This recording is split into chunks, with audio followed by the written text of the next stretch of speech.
Everybody, Jason Davis here live at McIntyre's in Washington, D.C. Let me go ahead and look at the camera. I'm sitting here with Seth Vertelny from Goal.com. We are day 2, right? So day 3 2. games today. Now we're between the second and the third game. And I want to talk about Russia and Saudi Arabia with you because that's the game that opened us up and the highest scoring game so far. But we just witnessed Iran. I don't know if you call it a smash and grab. Would you? I think so. I mean, it was a fairly even game, but I would say Morocco might have shaded it a little bit, and you gotta just feel sick for that defender. Not a lot of pressure on him. Just puts it in a perfect header right to his own near post. I mean, if you're gonna score an own goal header, you might as well dive into it, right? Oh my gosh! One of the things that they were talking about on the broadcast, and certainly people are going to talk about after that game, Seth, is it did no good for either Iran or Morocco to play for a draw. Because with Spain and Portugal, the other 2 teams in the group, you've got to get 3 points if you hope to get out. That might mean that Morocco's tournament is basically over at this point. It's hard to see it any other way. Yeah, they're going to have to hope for probably Spain to beat Portugal, and then they're going to have to probably win their next 2 games, maybe get a win and a draw. But that diving header, the ironic thing for Morocco is they didn't concede a goal during their last 6 games of World Cup qualifying. Yeah. Looks like they were going to get a clean sheet there, and then one diving header own goal essentially knocks them out. You can prepare all you want for this tournament. You can be organized. We saw it with Egypt, right, and against Uruguay to start the day. They played. I mean, look. Certainly, Luis Suarez missed some chances. Cavani wasn't great. You could argue that Uruguay probably deserved to win the game on balance, even if it went 0-0.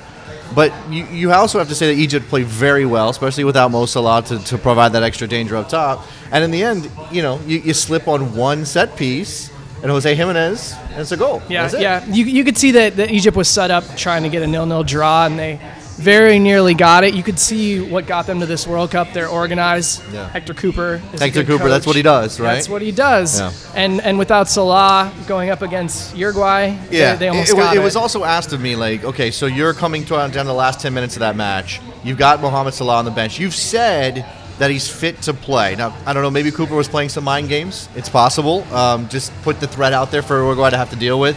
At least have to prepare for the possibility that Mo Salah will be in the game. Would you have risked throwing him on there with it 0-0, with it 0-0, going in the last 10 minutes, knowing how big a win against Uruguay in that group could have been? Well, I think they felt like they were so close to getting this draw. They had 2 winnable games coming up. Maybe save Salah and try to get out of there with the point, and then hope that he's more ready in the next 2 games. Yeah. What would have been interesting is if Uruguay scored, let's say, with 20 minutes to go. Right. Would they have thrown Salah on then? Right. Because I think they just Cooper figured that they were doing okay without him. Why risk it? Well, at the same time, and again, it's funny that it's Uruguay and it's the center back, and it's not the threat of Suarez or Cavani that gets the goal. But at the same time, you felt like the dam was going to break. Not at any moment, but there were moments when, okay, look, Luis Suarez gifts you a terrible miss, and then a couple of terrible misses. In fact, I think he upped himself. He had one really bad miss on the back post on a corner kick, and then one on a through ball. I'm not sure who played him in. It may have been Cavani. Yeah. And just an extra touch, and it was very odd. Yeah. Like you mentioned, I think you do have to ask some questions about how healthy really is Salah. Hector Cooper at the press conference yesterday, he said basically that he was at 100% or near 100%. Well, if that were true, why didn't he play today? Why didn't he play? And you don't leave a 100% player on the bench if he's one of your best players, and he's their best player. Right. To start the game, much less exactly not put him on with. Okay, so let's take a look here. I got the group standings for Group A now, with Russia having played yesterday, the 5-0 win over Saudi Arabia, which is the goal line matters. The number of goals that Russia scored in this game against Saudi Arabia matters. And now, with Uruguay doing what they were supposed to do and beating Egypt, it sets up with everybody chasing Uruguay. So how do you see this playing out, and actually how damaging is it potentially for Egypt? I mean, look, again, they weren't expected to beat Uruguay, but what do they have to do now to make sure that they get through? Yeah, I think Egypt is in some trouble here, really, because if you assume that Uruguay beats Russia and you assume that Egypt beats Saudi Arabia, I think that Egypt is going to have to win their final 2 games because of the goal difference right now. They're already 6 goals behind Russia. So if Russia can get out of there with a tie against Egypt, they're at 4 points. Now there has to be a huge goal differential swing. Yeah. So that last-minute goal for Uruguay was really damaging, and you would assume at this point now you're going to have to unleash Salah, whether he's 100% or 90% or 80%, because they have to win their last 2 games, I think, to get through now. I mean, imagine Liverpool's biting their fingernails off at this point. Yeah, right. Because and I'm sure they knew what the injury was when they sent Salah off when the season ended with the Champions League final, and he goes and joins Egypt, and he wants to play for Egypt. He wants to help them at the World Cup, but that's an investment on the part of Liverpool. He was their best player this year, a potential Ballon d'Or winner.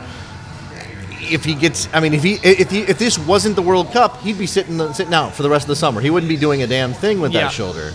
So I thought, I mean, that's just the conflict between club and country here as we deal with the World Cup. Yeah, well, this is a once in a lifetime thing. You know, Egypt hasn't been at a World Cup since 1990. You have Salah in the prime of his career coming off an incredible season. You would think they're gonna have to really restrict him in the next game if he plays, but if he's ready, he's going to go. All right, so we're ahead of Spain-Portugal, which is the highlight of the tournament so far. Before we dive fully into that, because there's obviously a lot of storylines with a little bit Tegui being fired, and obviously Hierro coming in, and on the Portugal side, you have Cristiano Ronaldo probably in his last World Cup. I mean, it's possible. He's a machine. He could come back again. I don't know. And Portugal, I've seen some varying opinion on Portugal. We'll come to that in a second. So let's just wrap up what happened with Morocco and Iran today, because, again, it's 94, 95 minutes of goalless soccer with Morocco shading it. We've already established that.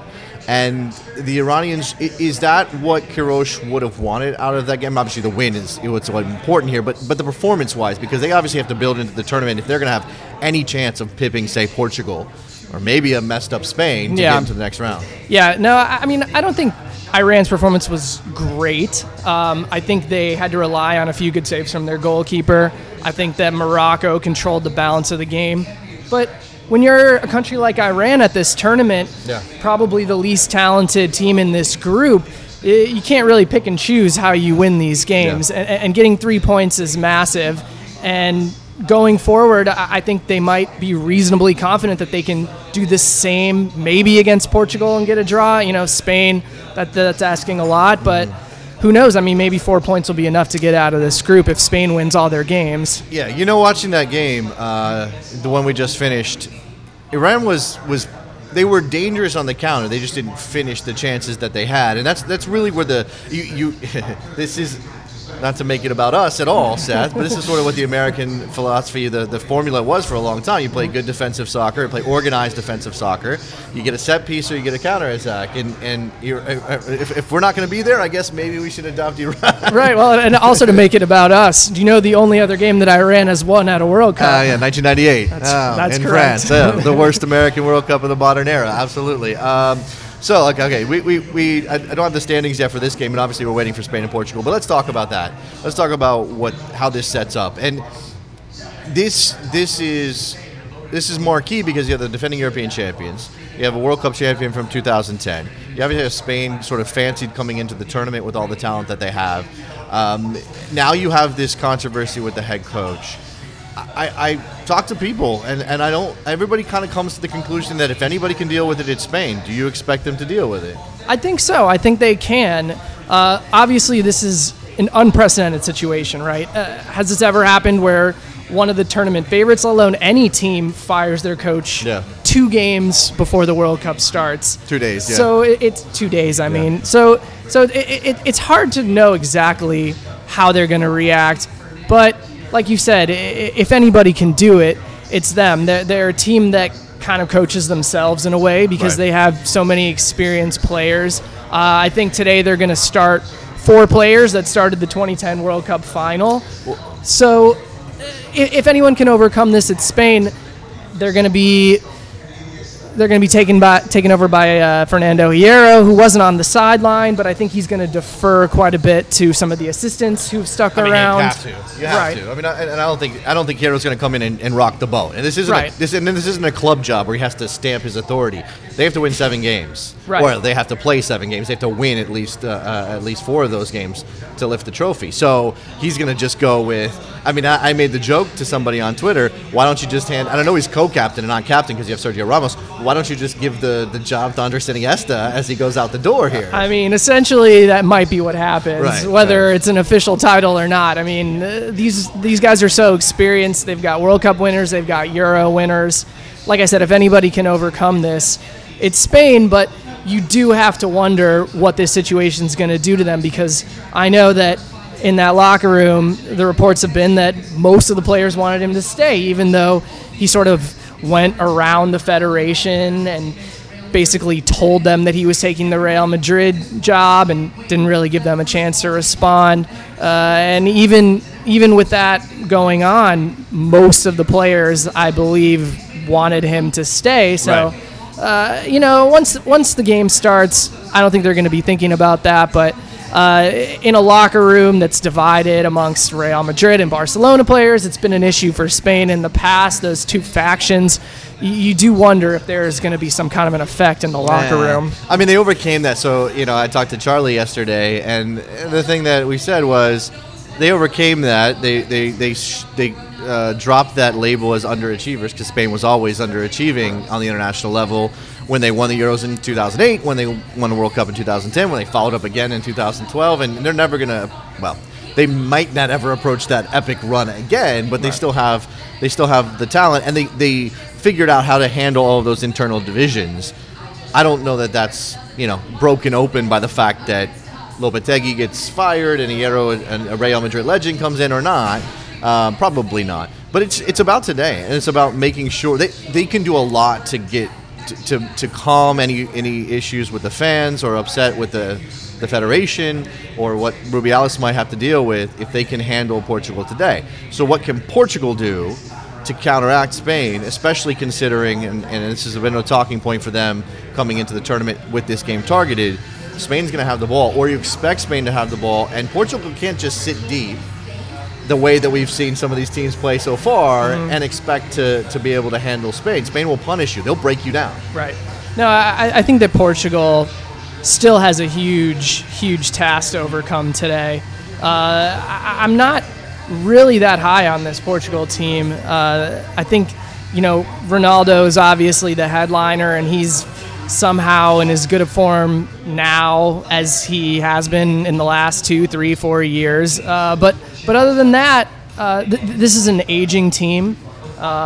They rely on guys like Pepe, guys like Jose Font in defense, who are all over 30, probably their best days were 2, 3, 4 years behind them. And it's going to be difficult for them. Now, having said that, when you have a Cristiano Ronaldo, when you have Andre Silva, a guy who's been much better for his country than he has been at club level. Imagine that. That's always an interesting dynamic. Go ahead. Right. No, well, I'm just saying with those guys, you can't really count Portugal out, even though you would expect Spain to still win this game. So we have lineups for Spain and Portugal. Just taking a look here. I don't think there's any surprises in the Portugal lineup, Seth. Rui Patricio, Cedric, Pep, Jose Fonte, Rafael Guerreiro, maybe left back, Bernardo Silva, Moutinho, Carvalho in the middle, Bruno Fernandes, Guedes up top, Guedes, and then Ronaldo in a 4-4-2. And again, we expected that. Maybe slightly different choices to go along with Ronaldo for Portugal, but ultimately I don't think there's any surprises there. Do you have any observations on this lineup and how it might meet up to your expectations? Yeah, I think that they left themselves with some good options on the bench in João Mario. And Quaresma, we know, is a game changer, but probably not a 90-minute player at this point. Right. Andre Silva, who I mentioned, starts on the bench. But this is going to be a huge task for them today. I think that they are going to have to bunker in to a certain extent. Probably not as much as you're going to see Iran or Morocco do that. Of course not. But I mean, with this lineup that they have right now, it does leave them vulnerable to some of the more the Spain keeping the ball. Right. Well, we know Spain's not going to play. They're not going to play direct. They're not just going to hoof the ball up to Diego Costa and try to make things. They have that option, but they're probably not going to do a lot of that. And I wondered about the back line and obviously the age at center back for Portugal. Right. I mean, these guys are experienced. You do wonder about Pep and yellows and reds and that kind of thing because he's always prone to that. But they're experienced, and these guys know Diego Costa from running into him not just internationally but on the club level as well. Right.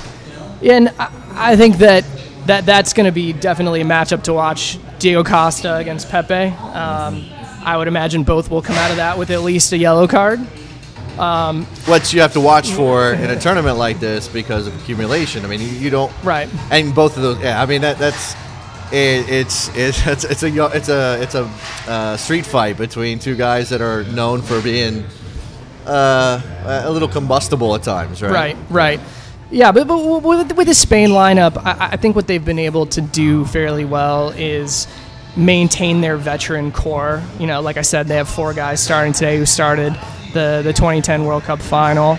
But they've also been able to bring in some newer players, guys like Koke, guys like Isco, and sort of blend them in. And because of that, I think that they still have to be considered one of the top 2 or 3 teams in this tournament, even with all the turmoil in their coach. And don't forget, they have probably the best goalkeeper in this tournament as well in David De Gea. So even with some of the more dramatic aspects going on around the team, there's a lot to like. And late in the game, of course, they have lots of good options off the bench. A guy like Asensio, who kind of plays that role for Real Madrid, coming on, taking on tired defenses. And you would have to imagine that we'll see him later in the game if Spain are in a situation where they need a goal. All right, match day 1 for Group A in the books. Match day 1 for Group B finishing up here. Let's take a quick break. We'll come back and maybe go back over the way things are shaking out in Group A, perhaps just to review that. And Russia, talk about the hosts a little bit and their performance and get your thoughts, Seth, on whether or not this sets them up to progress, which you would think it would. But also not only that, what might be expected of them in the knockout round should they be able to do that. We'll look at the schedule for tomorrow. 4 games on the schedule tomorrow. That's a long day of World Cup. Are you going to get up at 5 o'clock in the morning? 6 is a little early.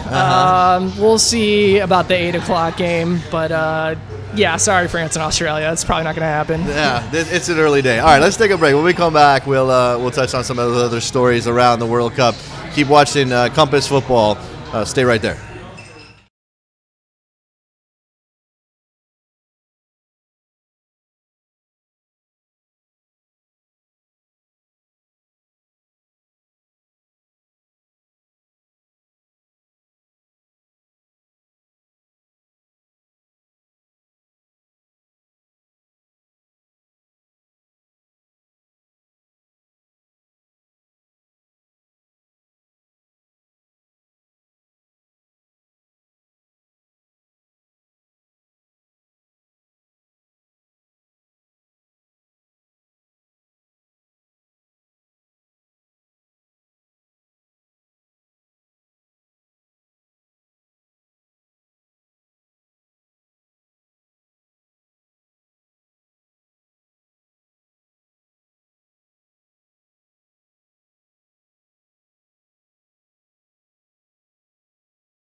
All right, Jason Davis and Seth Vertelny back here at McIntyre's in Washington, D.C. If you're in D.C., come down. Maybe we'll get Seth a beer. He doesn't have anything to drink right now. Jason will buy you a beer. I'll buy you a beer. Absolutely. I'm down for that. Enjoy the World Cup with us and drink some beer. All right, so we're going to talk about the World Cup happening now, and I certainly want to look ahead to tomorrow's schedule, which is intense with 4 games. And tell us where you're watching, how you're watching, if your family will allow you to watch 4 straight soccer matches. Maybe they're going to watch with you. I wish I had a family that would do that. I don't know what your life is like, Seth. Well, I actually think that the game times in this World Cup are pretty advantageous. You know, the morning games. That's true.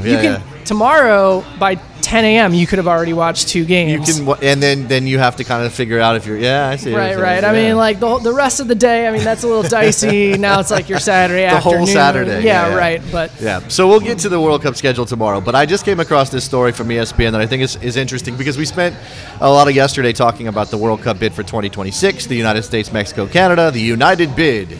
Unitedly succeeded in getting the votes that they needed from FIFA, and everybody's excited. And while I have reservations about the way FIFA operates sometimes, Seth, I think it's going to be a big deal for soccer in the United States. Do you know who's not on board with this? Diego Maradona. Diego Maradona is not on board with this. And Diego, he's a Morocco guy, who was spotted at the World Cup yesterday wearing his little person suit and his sunglasses and being very Maradona-esque. I love Maradona. He's one of my favorite people ever. He said this about the World Cup bid for 2026 and hosting it in the United States, Mexico, and Canada. I don't like it. Mexico doesn't deserve it. The Mexicans come up against Brazil or Germany, and boom, they're out. He also said that the United States and Canada have no passion. The Canadians may be good skiers, and the Americans wanted to have 4 periods of 25 minutes for advertising. So shots fired from Maradona. That's not surprising. Right. Nice reference to like 25 years ago in American right? soccer. I don't think I've ever heard that. The 4 periods idea. That's a relic of a bygone past. I'm not going to say that there aren't advertising executives and television executives who probably don't think about it every now and then. Hey, how nice would it be to be able to break this up with some ads? But yeah, we've kind of gotten used to the no ads thing. Yeah, right. No breaks. Yeah. Well, it's kind of funny that his criticism of Mexico was that they go out in the round of 16. Look who's hosting this tournament, and look who's hosting the next tournament. But you know what? Like they're not a good enough footballing country. No. That's That's a very, very good point. You know, that the fact that Russia and Qatar, not necessarily known for progressing either. And look, it's not about your sporting merit, right? It's not really supposed to be about that. Right. I mean, the U.S. Mexico Canada bid was clearly the strongest bid. The fact that Morocco even posed a late threat was pretty unforeseen. I mean, you can talk about why exactly that was. We can talk about why. But this was a slam dunk bid. I think the U.S. was the favorite for this tournament ever since they lost out on the 2022 World Cup. I mean, they were supposed to get that one. Sure. And then you take 2 potential challengers in Canada and Mexico and bring them together to unite into one bid. I mean, it would have been a huge shock for anyone else to get it, whether Canada's good at skiing or not. And we're watching. I know you're doing a lot of coverage of soccer media over at Goal.com, which I think is a fascinating little niche to have carved out for yourself. How do you think that World Cup sets up? I mean, obviously, look, we talked about it during the whole thing with the Qatari bid and them winning, Fox getting a pass to sort of get that 2026 World Cup without having to bid for it from FIFA. That looks completely shady, and now it pays off for them. Yes. People are not necessarily... Look, okay, I imagine a lot of casual soccer fans have no concerns at all with their coverage. We're in the business of being a little bit more critical of that. People have been hard on Fox. How have you... I mean, it's been a day and a half. How have you... How's it looked? I mean, I think maybe some of the criticism of calling games from a monitor slightly overblown. I mean, unless you're really looking for it, I feel like as a viewer, it's not going to affect you that much. And you can argue about what it means symbolically, I think, for how much Fox is prioritizing this tournament after the U.S. Didn't qualify. But, I mean, I think they're doing okay. I watched World Cup tonight last night. It was an enjoyable sort of like late night kind of feel to it. Well, it's a tone shift for sure, and I think that's what bothers a lot of soccer fans. And I wonder. And look, we're broadcasting to the internet. Hopefully, tens of people are watching right now. They're probably very committed to soccer, so that means they have experience. They have a history with it. They probably have a kind of a vibe they like with their coverage, and I think ESPN probably hits that better than Fox does. At the same time, I don't know if accessibility is the right word. There's nothing necessarily wrong with sort of being a little less, I don't know if Euro-focused is the word, but a little less, maybe a little less refined on purpose. Yeah. Again, I don't think that it should be yelling people all the time on television, but I don't know. I think one of the challenges for Fox in this tournament was to continue what ESPN has built and also try to differentiate themselves a little bit. And that's really hard to do both of those things. You couldn't copy what ESPN did, right? Then you just looks like you're trying to be ESPN. And they are Fox Sports 1, and they're trying to compete directly against ESPN. I mean, there are other ways maybe to do it. Right. And I think the way that they have chosen to differentiate themselves is by focusing a little more on personalities and focusing more on Americans. Yeah. And, you can agree or disagree with that, but I think that probably 80-90% of the coverage will be exactly the same as it was at the ESPN. You mentioned the calling things off of monitors, and I'm not a fan of that. I can imagine doing it. Yeah, it's got to be hard. But I think that we just watched Morocco and Iran. I think that Derek Ray and Ali Wagner did a really good job of it, considering. Now, I wasn't in a controlled environment paying close attention to every single thing they said. I imagine they did miss things. I mean, it's almost impossible not to. Right. It's hard as a viewer to point out what they missed. Right. That's the problem. You're able to see things at a stadium that you aren't in a studio. You can't prove the negative that exactly. they did. They didn't get everything that was happening there, right? Because we're not seeing it.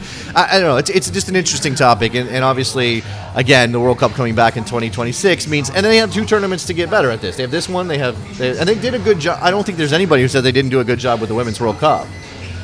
Yeah, at least we don't have Gus Johnson there.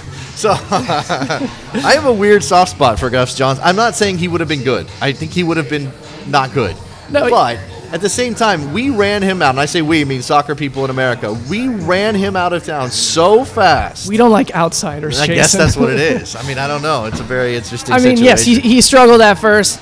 I think Gus is very good, and I think who's to say by this time he wouldn't have been on a level where he was ready to do it. They put him out front pretty quickly. Soccer fans are vicious people sometimes. I think that was the problem. I love you, but you're vicious people. That was the problem. They should not have started him out with like Champions League knockout games. No, they said. I mean, at least he got to go and call Champions League games in Europe. I mean, how many people get to do that? That's an amazing thing. Yeah. I don't know. Maybe there are people coveting that spot. And now we have a strong American voice in John Strong, no pun intended. Stuart Holden, not everybody's cup of tea, but I think getting better at the job. And if you need a little splash of an accent, I mean, Derek Ray's on the scene, and he's brilliant, one of my favorite guys. So definitely, I don't know, it's interesting. Let's look at the schedule for tomorrow in the World Cup, because this is quite the day. France and Australia getting us started, as you said, 6 a.m. Now, I've picked France to win the World Cup, Seth. I'm gone on just a tiny bit on a limb with that one. Okay. I don't think I'd have the talent, but obviously they've put it together. Am I required to get up at 6 o'clock in the morning to watch I think I have to, yeah, right? If they are your pick, it's a rule. It is a rule. Okay, so France, Australia at 6. Argentina, Iceland, that's at 9 o'clock Eastern time. So not good for you West Coast people, but okay for us on the East Coast, because we can, get some coffee, get going on our Saturday, good Saturday, maybe hitting Home Depot or whatever. Peru and Denmark at noon, and then 3 o'clock Eastern time, Croatia and Nigeria, which I think is going to be a very interesting game. I think that all of these games have intrigue in them. I mean, whether it's France and the fact that they're a favorite against Australia, and I don't want to just do plucky underdog Australia. And there's been some indications from people who maybe have watched Australia a lot closer than I have that they might not play sort of low block defensive soccer as much as they have in the past. Mm-hmm. Yeah, I think that tomorrow's schedule is shaping up to be interesting because in both groups you have the proverbial favorite against what many would consider to be the weakest team in the group, which means that you have two games that are basically the two teams that are supposed to be fighting out for second place. So they could be a really huge game for Peru and Denmark and for Croatia and Nigeria, especially that Croatia-Nigeria game. I think that both of those teams go in with a lot of intrigue. A lot of people are going to be watching Croatia just because they have so many well-known players in their midfield and attack. I think that a lot of people are tipping them to go far. And Nigeria as well. They're a really fun team. I think defensively they could have some issues, but when you look at the players that they have in attack, guys like Iwobi, guys like Victor Moses, well-known players. Yeah. They could be fun. So I think that tomorrow is shaping up to be an interesting day. Right, I'm going to do this. I'm going to remind myself of what's going on with the groups just to get a sense. Obviously, we've got results in Group A, so there's standings involved in that. We've already taken a look at them. Group B, which is happening today with Portugal, Spain finishing us out. Group C, so France, Australia, Peru, Denmark all playing tomorrow. All play tomorrow. Then Argentina, Iceland, Croatia, Nigeria. So just based on this, and you talked about the favorites playing against probably the weakest team in the group to start us out. That means that the game between the middle two teams is super important. Right. So just from your perspective, Seth, and you talked about Nigeria there, Peru in their first World Cup since 1982, before most people were born in the world. What with Paulo Guerrero being able to play with the spirit that they have? I hear there's a ton of Peruvian fans in Russia against Denmark, who maybe won't be dominant for large stretches of the game, but certainly can pop up and hit you in the mouth. Yeah, I mean, I think that Peru is a team that comes into this tournament with a ton of confidence. I think they've gone like 14 or 15 straight games without losing. As you mentioned, they had Guerrero back, which was very much a question heading into this tournament. It looked like he wasn't going to make it. But Peru, they're a good side. You have to be a good side to qualify out of South America, to qualify ahead of a team like Chile. Yeah. They have a lot of confidence, but I do think that Denmark is going to come into this as the favorite. Of course, Christian Eriksen is the name that everyone knows, and they kind of build their team around him. Christian Eriksen can do a lot of things, and certainly he can score himself. But he has to have people that can finish chances too ahead of him. And correct. I think that in attack they do have some issues at striker, but they also have a guy in Pione Sisto who's going to play out wide. Who he's a really skillful, tricky player. Plays at Celta Vigo. So they have some options in attack. Yeah. It's not all about Eriksen. They build their team around him for obvious reasons. Yeah. And he's a guy who can create goals and also assist. But this Denmark team, their experience at international level, and I really think that they're going to get the second place spot in this group behind France. Okay. So that would probably mean picking them tomorrow to beat Peru, which yes. Again, you wonder how much that first World Cup in so long, Egypt going through it too, right? And Egypt tried to manage that game as much as they could before ultimately succumbing to a set piece. It wouldn't surprise me if Peru finds himself in a similar boat. Right. Yeah. It's tricky when you're at your first World Cup in a really long time, and as you mentioned, there's so many Peruvians in Russia. The expectations are huge. They do come in with a lot of confidence, but you do have to wonder. This is a whole different ball game. Yeah, so yeah. How's it going to play out? Yeah, certainly that's an interesting group, and we know again France and Australia. I just said I picked France to win the whole thing. They're France, so that's always taking a risk. But they have all this incredible talent. They may not be as strong defensively as they would like coming into the tournament. And Hugo Lloris did not encourage everybody with his performance against the U.S. in the warm-up friendly. So how do you view the French relative to, and look, I think you got to get out of the group first, and then we can start talking about winning the whole thing. But relative to the Spains, the Brazils, the Germanys, where would you put France? I mean, they're not quite up there, but they're in that next class. I think the thing about this France team that I like is that they have a number of players who are young but experienced. When you look at guys like Pogba, sure, Griezmann, Varane, Umtiti, these guys are still right in their prime, maybe even before their prime, but they have experience at the highest levels. They have experience at the highest levels for their club teams. They're not necessarily the most experienced hands internationally. Well, I mean, France did make the final of the last Euros. Of Euros, yeah, it's true. And the thing with France, they always have a lot of talent, but I think that what I've been hearing about this France team that's encouraging for someone like Jason who picked them to win the World Cup is that there is actually a harmony within the group that hasn't been present maybe in previous tournaments. Obviously, they flamed out spectacularly a couple of times in the World Cup in 2002 and 2010. But this team seems to be united, and they have some really strong attacking players who are just kind of coming up in Dembele and Mbappe and Griezmann. So I think that this team could go a long way. So I talked a lot about this yesterday, the Griezmann thing and the decision, his actual television program that ran in Spain to let everybody know he's staying at Atleti. He's not even going anywhere. I don't know that was his choice. I don't know if Antoine Griezmann was like, hey, I want to do a television show, and somebody said, sure, why not? But I don't know. Give me your thoughts on that. I'm flabbergasted by the whole thing. Well, I think the main issue with LeBron's decision was that he left Cleveland. Right. So he hyped up this television special. He had the entire city watching. And then he knifed them in the back on national television. So you're saying that this was all Griezmann's currying favor with that Atleti fans? And I mean, in one sense, it makes it a little better that he stayed. In another sense, it makes it a lot more pointless because the decision was just to continue in the status quo. He's not a free agent. So his decision was to continue playing on the contract that he has. So if you look at it that way, like he did nothing. Every player could have a televised decision special. Sure. I hope they do. I hope this becomes a regular thing. An entire channel of just decision specials. Right.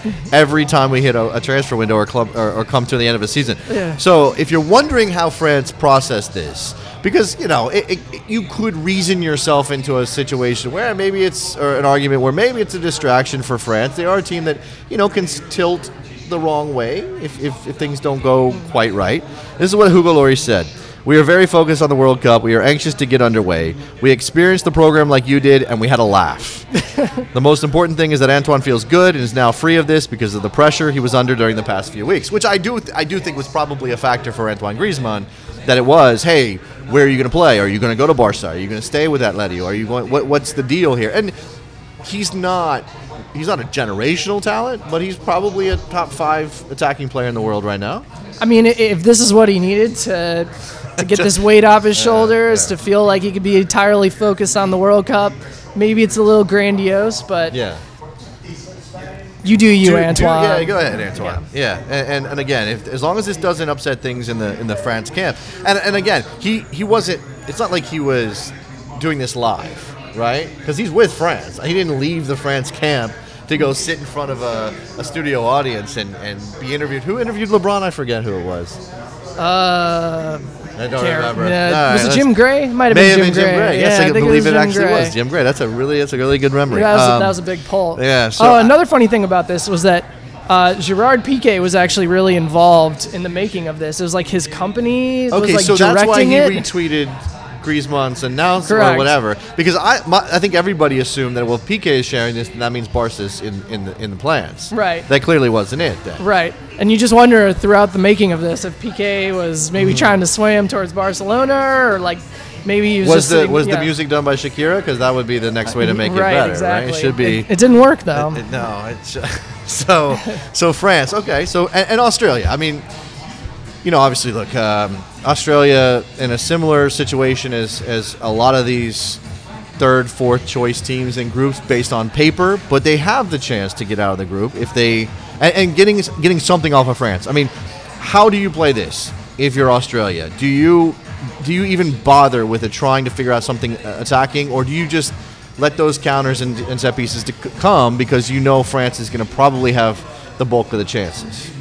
I say this partially in jest, but you take the Dave Sarakin game plan, right? Okay. I mean, the U.S. they rode their luck a little bit, but I think that they showed that a vastly inferior team can get points off of this France team. Obviously, it was a friendly. It was a completely different situation. No, yeah, not as nearly as intense, sure. But it did show that you can, as an underdog against this France team, if you ride your luck a little bit, if you bunker in, and I would assume that's what Australia is going to do, and you're opportunistic with the few chances you can get, you can spring a surprise. That being said, I mean, this Australia team, I mean, I don't think they're even as good as they were 4 years ago. You know, they have some names in center midfield. And they didn't that get out of the people group know. 4 years ago. Yeah. They didn't get the only time they've gotten out of the group was 2006 when they lost to the eventual champions Italy. So Right. yeah. They still do have Tim Cahill though. They who's still, like they still near 40. surprisingly enough Yeah. have Tim Cahill. I did not know. And look, you can't know everything in this world, but I did not know that Tim Cahill was still playing and still in England. He hadn't even. I mean, I guess I might have heard if he had gone back to Australia and played in the A-League, but he was playing at Millwall. Yeah, this yeah. I season. think he did go to Australia, then maybe China for a little okay, bit, back, like okay. after he left the Red Bulls, but just came home to England. He scored. He's scored 11 goals at the World Cup, or five of Australia's 11 goals total. Excuse me. So he scored almost half of the goals that Australia has at the World Cup. You just got to bring it. Yeah, absolutely. So France and Australia happening tomorrow. Argentina against Iceland. Iceland, the little plucky country that surprised everybody by making a Euro and beating England, and now reaching this World Cup and continuing this amazing story, being the tiny little smallest country to ever qualify for the World Cup. CONCACAF has lost that distinction. Sorry, Trinidad and Tobago.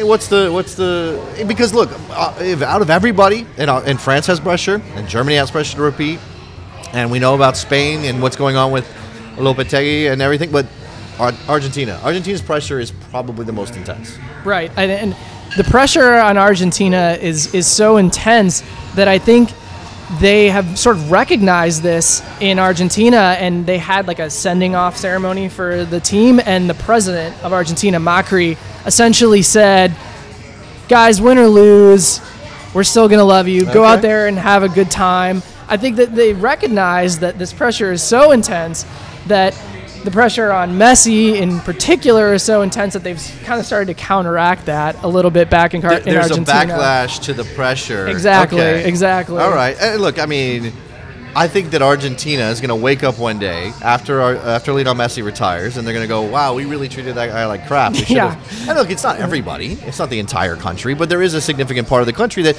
at the very least, doesn't rate him as highly as Maradona, doesn't rate him as highly as some of the other heroes of Argentine football. Mm-hmm. And you know, this isn't basketball, and even LeBron James can't win a championship all by himself. So you need that help. So who helps him? I mean, Higuain, can he finally do it? Yeah, I mean, I do fear for Argentina a little bit at this tournament.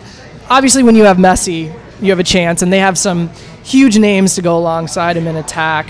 But this is a team that's really suspect defensively. They're starting Marcus Rojo in center defense tomorrow. Yeah.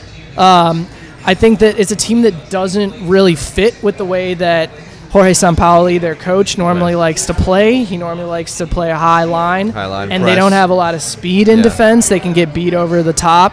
And so I think that this Argentina team is really vulnerable. Even though they'll probably get out of this group pretty easily, I don't see them going very far in the knockout stage. But they're expected to handle Iceland. It would obviously be a disaster for Argentina if they don't win this game. Yes, and I think that they could run into some problems with Iceland because, as we saw 2 years ago, this is a team that's really well organized.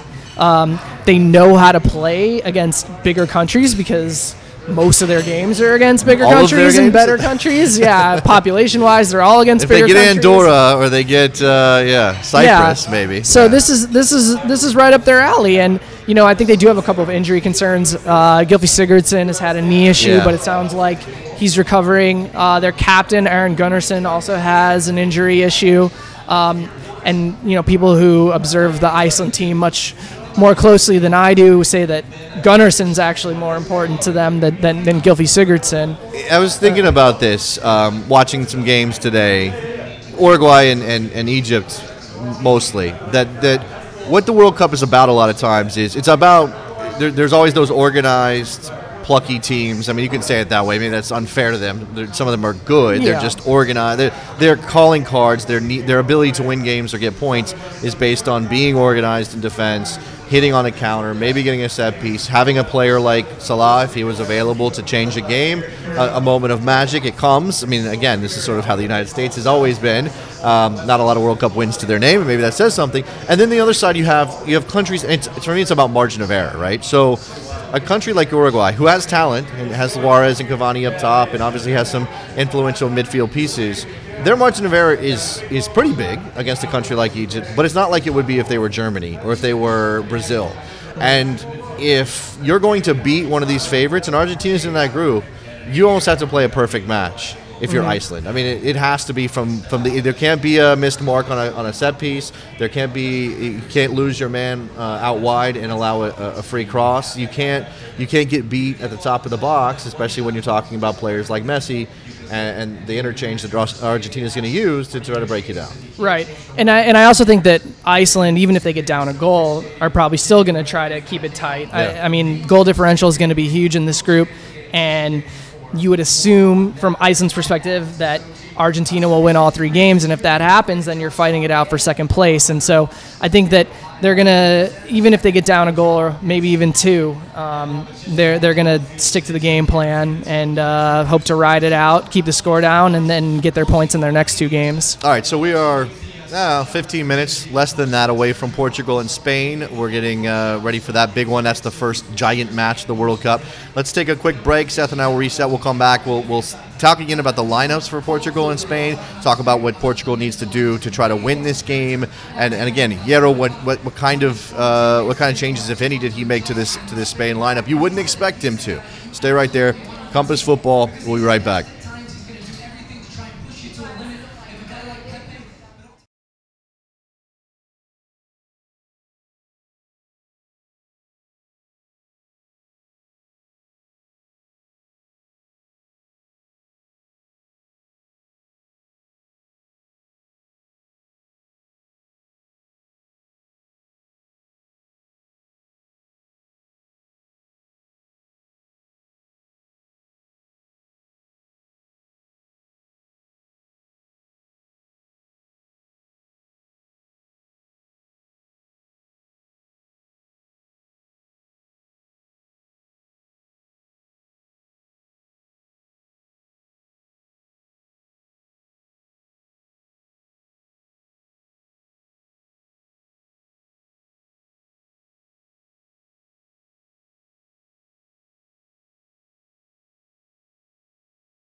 All right, we're still back. We are back. Jason Davis and Seth Fratelli at McIntyre's in Woodley Park, Washington, D.C. A couple of minutes ahead of Spain and Portugal. We just taking another look at the lineup, Seth.